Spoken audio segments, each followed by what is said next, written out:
Dari 14 manuskrip Al-Quran yang baru-baru ini ditemukan di Masjid Besar Pakualaman, 7 manuskrip dipamerkan di Gedung Donoworo, Komplek Kadipaten Pakualaman.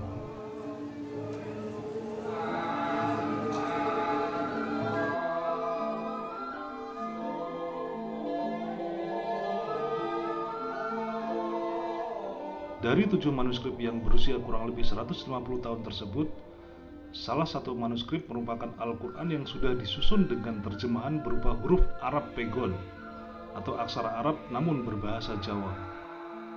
Hal ini menunjukkan bahwa sejak awal berdiri telah ada aktivitas tafsir Al-Quran di Kadipaten Pakualaman.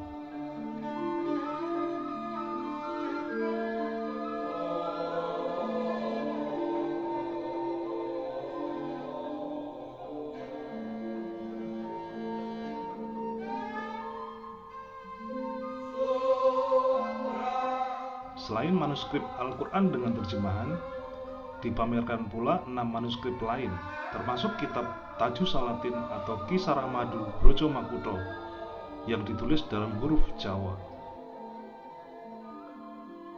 Kitab ini berisi ajaran kepada raja-raja Pakualaman tentang bagaimana menjalankan roda pemerintahan lengkap dengan kutipan dalil-dalil Al-Quran yang menjadi dasar ajaran.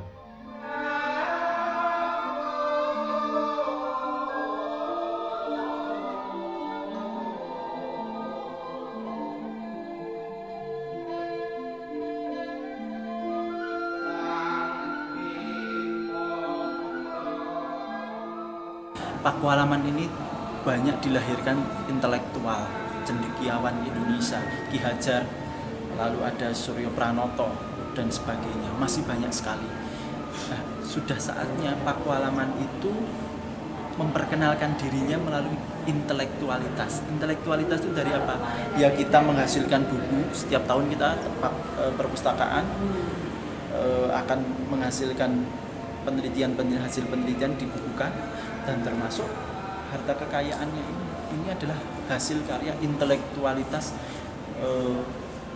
leluhur Pakualaman. Sehingga ini yang perlu kita sampaikan kepada masyarakat, mereka bisa meneladani karya-karya atau sifat intelektualitas dari para leluhur.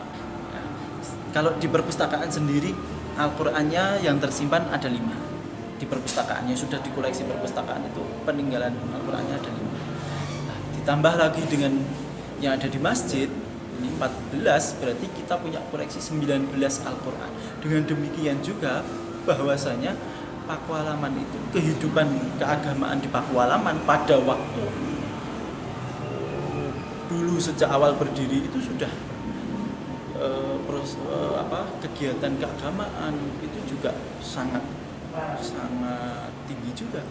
Berarti di masjid sebagai pusat keagamaan tidak hanya mengaji, tetapi juga menghasilkan karya tulis. Karena di sana tidak hanya Al-Quran, tetapi juga ada kitab-kitab.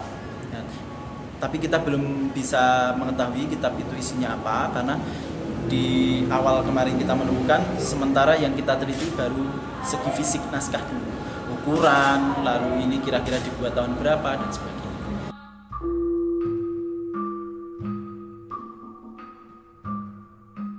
Selain manuskrip, turut dipamerkan pula 3 motif batik yang dilukis berdasarkan petikan naskah-naskah kuno ajaran Islam yang ditulis di Kadipaten Pakualaman.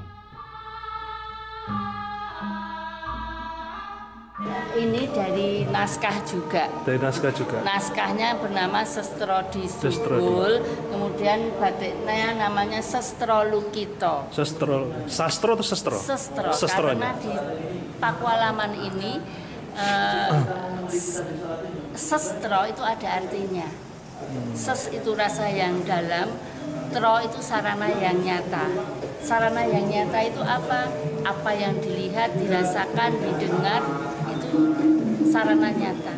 Kemudian tadi kan rasa yang dalam. Nah, sestro tadi dipakai untuk kontemplasi. Jadi apapun yang kita lihat, kita renungkan pada malam hari, itulah sestro.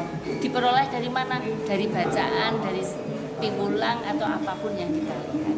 Nah, inilah yang nantinya akan menghasilkan sikap-sikap seperti ini yang harus kita upayakan. Jadi di sini dikenal di Pakualaman itu ada sestroti. Sestroti itu ada 21 langkah-langkah atau watak utama yang harus dimiliki oleh manusia. 1, 2, 3, 4 monggo, tapi ini penting sekali karena misalnya di sini mantap hati itu perlu sekali. Kemudian suro itu berbuat sesuatu kekuatan tapi dengan positif, ya selalu positif. Swarjono itu kalau zaman sekarang sarjana, ya swarjono itu kepandaian, jadi harus mengupayakan kepandaian. Gemi, ya. Gemi di sini kita tahu gemi itu hemat, tapi bukan hemat dalam uang, hemat dalam kata-kata. Tidak boleh kalau asal ngawur saja tanpa dalih, tanpa sesuatu yang benar-benar itu tidak boleh. Jadi semua harus gemi, itu gemi ya. Kalau zaman sekarang WA yang hoak-hoak itu tidak boleh.